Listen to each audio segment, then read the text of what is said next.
Hello everyone, today we are going to start our new exercise which is exercise 3.1 और इस exercise को solve करने से पहले हमें आपको एक नया मेथड बताना है लीनियर इक्वेशंस को सॉल्व करने का और इसका नाम है क्रॉस मल्टीप्लिकेशन मेथड। स्टूडेंट्स, अभी तक हमने आपको ग्राफिकल मेथड बताया, सब्स्टिट्यूशन मेथड बताया, एलिमिनेशन बताया और ये लास्ट मेथड है क्रॉस मल्टीप्लिकेशन मेथड। मैं आपसे स्पेसिफिकली कहना चाहता हूँ, ज़्यादातर क्वेश्चंस एलिमिनेशन मेथड से करने इजी होते हैं, लेकिन कुछ क्वेश्चंस ऐसे होते हैं जो क्रॉस मल्टीप्लिकेशन मेथड से करने इजी पड़ते हैं। तो आपकी चॉइस है, आप कैसे भी कर सकते हैं।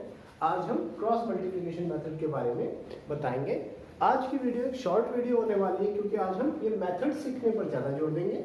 एक्सरसाइज के क्वेश्चंस को हम कवर करेंगे, लेकिन मेथड सीखने पर ज़्यादा फोकस रहेगा हमारा। ओके, तो क्रॉस मल्टीप्लिकेशन मेथड भी कई तरीकों से बताया जाता है, सबका मेन फोकस वही है, मेथड अलग अलग है। आज मैं आपको इजीएस्ट मेथड बताऊंगा जिससे आप सॉल्व कर सकते हैं। ओके, तो हमारा फर्स्ट क्वेश्चन देखिए, question number first, part first. ये हमें कह रहा है x minus 3y minus 3 equals to 0। First equation तो ये है, और 3x minus 9y minus 2 equals to 0। सबसे पहले आप एक चीज चेक कर लीजिए, हमने शुरुआत के एक्सरसाइज में आपको बताया था कि a1 अपॉन a2 यहां पर क्या आ रहा है 1/3, b1 अपॉन b2 ये यहां पर आ रहा है माइनस 3 माइनस 9, माइनस से माइनस कैंसिल, ये भी आया 1/3 एंड c1 अपॉन c2 यहाँ पर क्या कंडीशन आ रही है, ये आ रहा है माइनस 3 माइनस 2, नेगेटिव से नेगेटिव कैंसिल।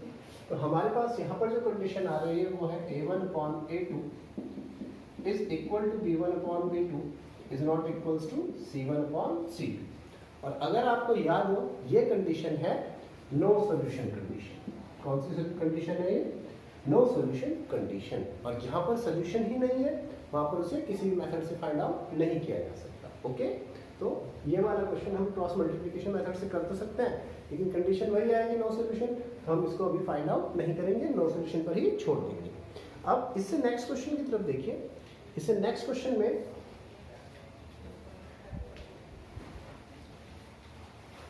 जो कि हमारे पास क्वेश्चन नंबर 2 है, इसी का सेकंड पार्ट है।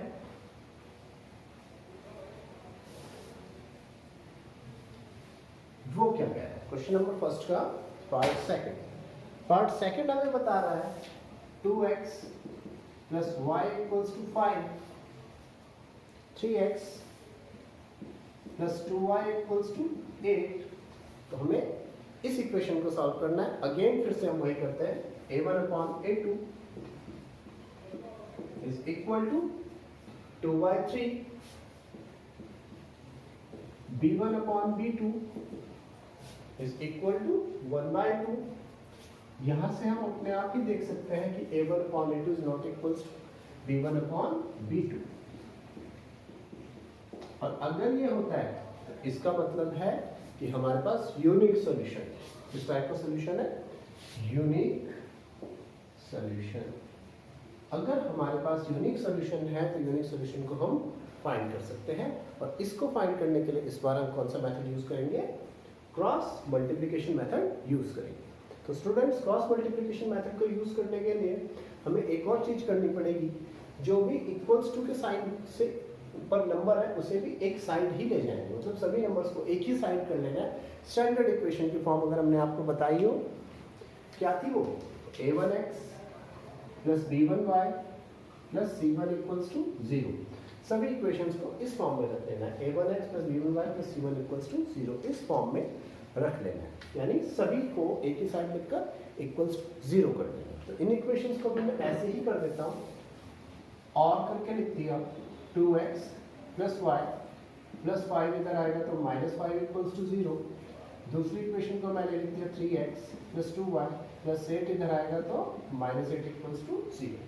अब हमारे पास ये दो इक्वेशंस बनी, इसे हम इक्वेशन फर्स्ट कहेंगे और इसे कहेंगे इक्वेशन सेकंड। अब मुझे दोनों इक्वेशंस को सॉल्व करना है। दोनों इक्वेशंस को सॉल्व करने के लिए x के साथ देखिए इस तरह से आप बॉक्स बनाइए, x के साथ एक बॉक्स बना दीजिए,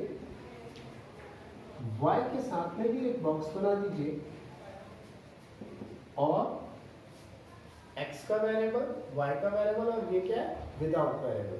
तो विदाउट वेरिएबल भी हम एक बॉक्स बना देंगे और उसमें लिख देंगे 1। सबके बीच में इक्वल्स टू के साइन लगेंगे। ओके, सबके बीच में क्या लगेंगे, इक्वल्स टू के साइन।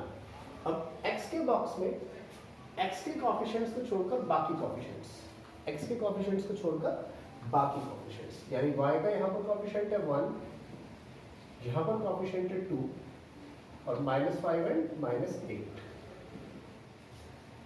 y के बॉक्स में y को छोड़कर बाकी कोएफिशिएंट्स 2, 3, -5, 8। 1 के बॉक्स में 1 को छोड़कर बाकी कोएफिशिएंट्स 2, 3, 1, 2। अब नेक्स्ट पार्ट आता है एरो। इसके एरो जिस फेज पे मैं लगा रहा हूं आप उसी फेज में लगाइए, उससे आपको इजी रहेगा यार। पहला एरो इस तरफ, नेक्स्ट एरो इस तरफ, और उससे नेक्स्ट एरो इस तरफ। आप हमेशा एरो ऐसे लगाओ, अगर ऐसे लगाओगे तो क्वेश्चन कभी भी मिस्टेक नहीं होगा। अब हम x के बॉक्स में 1 इंटू -8।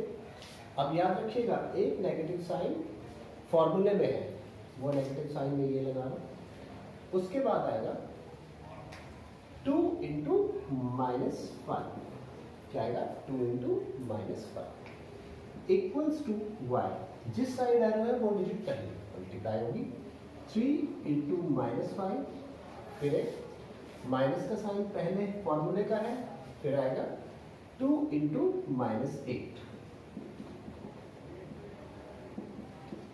1 के साथ फिर से एरो के साथ 2 इंटू 2, नेगेटिव साइन हमारे फॉर्मूले में है, फिर आएगा 3 इंटू 1, 3 इंटू 1। अब हम इसे सॉल्व करते हैं। x अपॉन 8 बन जा 8 -8, माइनस इंटू माइनस प्लस 5 टू जा 10। y के साथ 3 5 जा 15 negative, minus into minus plus 8 टू जा 16। 1 के साथ 2 टू जा 4, 3 1 जा 3। फिर से हम x के साथ 2, y के साथ 1 और 1 के साथ 1 लिखते हैं। ओके, अब मैं इनको नंबरिंग कर देता हूँ। इसे मैंने फर्स्ट किया, इसे सेकंड किया और इसे थर्ड किया। अब स्टूडेंट्स हमें x, y और z की वैल्यू निकालनी है, तो ये वाला स्टेप में हमेशा याद रखें, पहले x को, पहले फर्स्ट को थर्ड के इक्वल रखना है, फिर सेकंड को थर्ड के इक्वल रखना है। इक्वेटिंग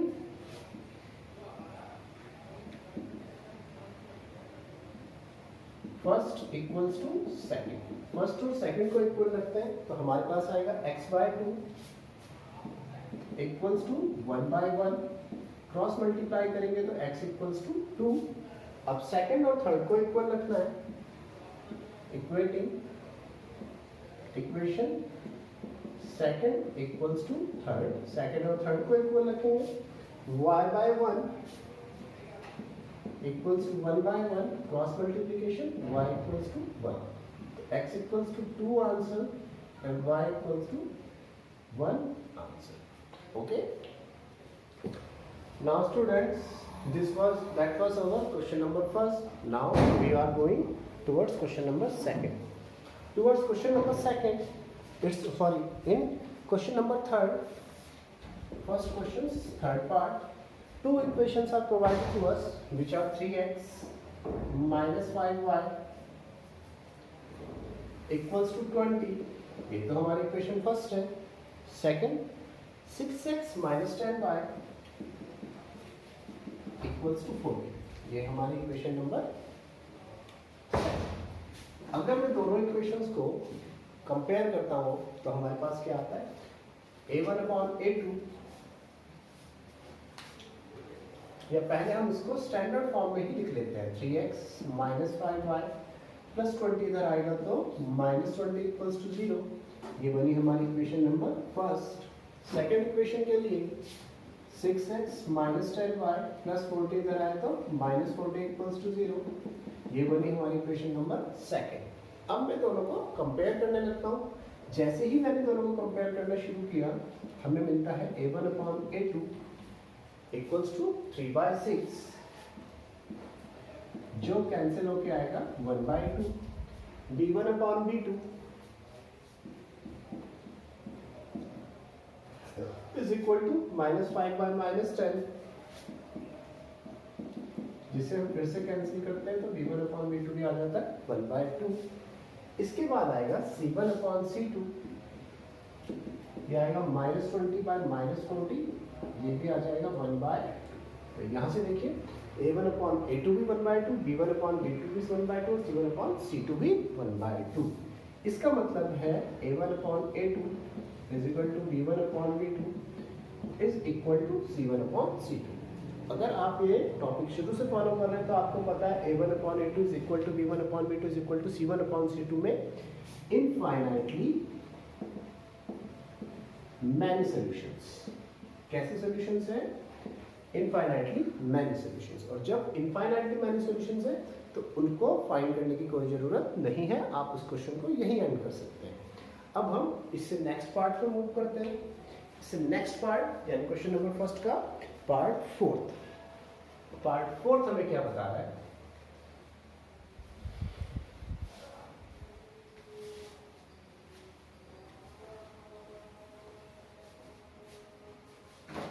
फोर्थ पार्ट हमें ये कहता है कि हमें दो इक्वेशंस दी हुई है, x minus 3y minus 7 equals to 0 and 3x minus 3y minus 15 equals to 0। ये बनी हमारी इक्वेशन नंबर फर्स्ट और ये बनी इक्वेशन नंबर सेकंड। दो इक्वेशंस हमारे पास फिर से आ गई है। एक बार ये पहले से ही स्टैंडर्ड फॉर्म में है, मतलब कि कांस्टेंट भी इस तरफ ही है, कांस्टेंट भी इस तरफ ही है। एलिमिनेशन मेथड में कांस्टेंट क्या होता था? इक्वल्स टू के दूसरी तरफ होता था, और इसमें कांस्टेंट को इक्वल्स टू के इस साइड ही रखना है, यानी स्टैंडर्ड फॉर्म में ही है। अब हम चेक करते हैं इनका सोल्यूशन किस टाइप का।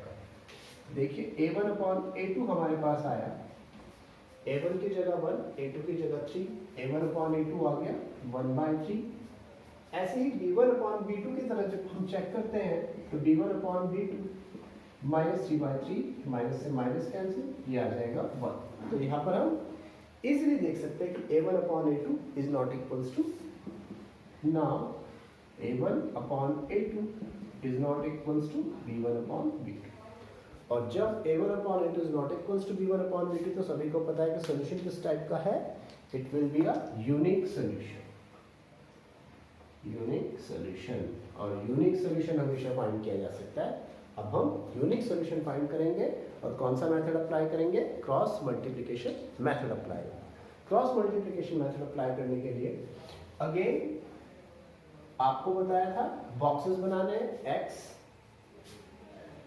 अगला बॉक्स y, x के नीचे एक बॉक्स बनाइए, इक्वल्स टू लगाया, y के नीचे एक बॉक्स बनाइए, फिर इक्वल्स टू लगाया और कांस्टेंट वाले के लिए 1 का एक बॉक्स। अब x वाले बॉक्स के अंदर x के कोएफिशिएंट छोड़कर बाकी सभी के सभी कोएफिशिएंट लिखने हैं। x का कोएफिशिएंट मैंने छोड़ दिया, बाकी कोएफिशिएंट है -3, -3,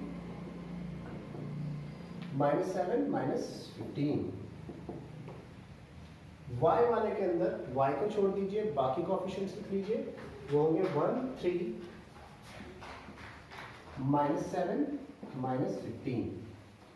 और 1 वाले बॉक्स में 1 के कांस्टेंट को छोड़ दीजिए और वेरिएबल्स लिख लीजिए 1, 3, -3, -3। अब मैंने जो आपको एरोस बताए थे एक बार फिर से रिपीट कर देता हूं। फर्स्ट एरो नीचे, सेकेंड एरो ऊपर, थर्ड एरो नीचे। ये इसका एरोस का नोमेनक्लेचर है। ओके, अब हम इसे सॉल्व करना शुरू करें। तो जब x के बॉक्स में हमने सॉल्व किया, एरोस का मतलब है फर्स्ट मल्टीप्लिकेशन ये हुई, तो ये बना -3 × -15। अब negative sign common, negative sign फॉर्मूले में है, ये याद रखिएगा, इसीलिए इसे सेपरेट कलर से दिखा रहा हूं मैं नाम। Negative sign constant, negative sign फॉर्मूले का है। अब हम आगे बढ़ते हैं, -3 इंटू -7, इसे मैं एक ब्रैकेट में लिख लेता हूं ताकि इजी रहे। ये भी हम एक ब्रैकेट में ही लिख लेते हैं। अब y के साथ हम चलेंगे 3 इंटू -7, फिर नेगेटिव साइन फॉर्मूले का है, आगे वाले में ब्रैकेट में लिख लेता हूँ ताकि आपको कंफ्यूजन ना हो। अब ये बनेगा 1 इंटू -15।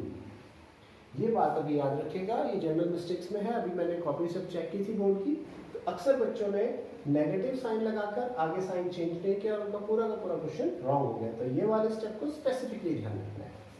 अब इक्वल्स टू 1 के साथ 1 इंटू -3, फिर नेगेटिव साइन कॉमन लिया, फिर 3 इंटू -3।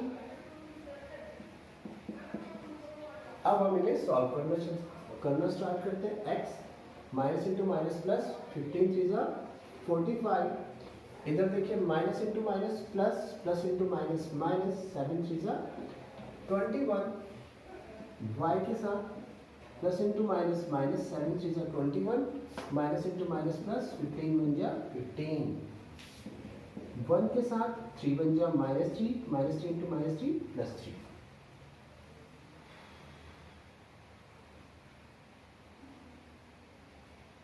तो ये बनता है, यहाँ पर कुछ मिस्टेक हो रही है हमारे से, 1 3 -3 और -3, सॉरी 3 3 जा 9, minus into minus plus and 3 3 जा 9। x के साथ में हमारा बनता है 24, y के साथ में बनता है -6 एंड 1 के साथ में बनेगा +6। अब फिर से नंबर दे देता हूँ, ये बनता है फर्स्ट, ये बनता है सेकंड और ये बनेगा थर्ड। अब हम अगेन हमेशा याद रखिएगा, पहला स्टेप अगर कुछ भी इक्वल्स टू में है तो उसे 0 से इधर लेकर आना है। नेक्स्ट स्टेप बॉक्सेस में डालना है, एरो लगाने हैं। थर्ड स्टेप इसे सॉल्व करना है। नेक्स्ट और लास्ट स्टेप, फर्स्ट को थर्ड के इक्वल रखना है और सेकंड को भी थर्ड के इक्वल रखना है। So equating equation first and third, first और थर्ड को इक्वेट कर दीजिए। ये बनेगा x/24 is equal to 1/6, cross multiplication किया 6x इक्वल्स टू 24, या x इक्वल्स टू 24/6, x की वैल्यू आ गई 4। सेकंड और थर्ड को इक्वेट करेंगे, पहले फर्स्ट और थर्ड को किया, फिर सेकंड और थर्ड को equating equation second and third we get, अब हमें क्या मिल रहा है, y/-6 इज इक्वल्स टू 1/6। फिर हम जब इन्हें मल्टीप्लाई करेंगे 6 into y 6y, 1 into -6, 6y equals to -6, y equals to -1। तो हमारे पास क्या सोल्यूशन आया, x equals to 4 and y equals to -1 are our solutions. So students, sorry, x equals to 4 and y equals to -1 is our solution. So students, आज आप cross multiplication method की practice कीजिए।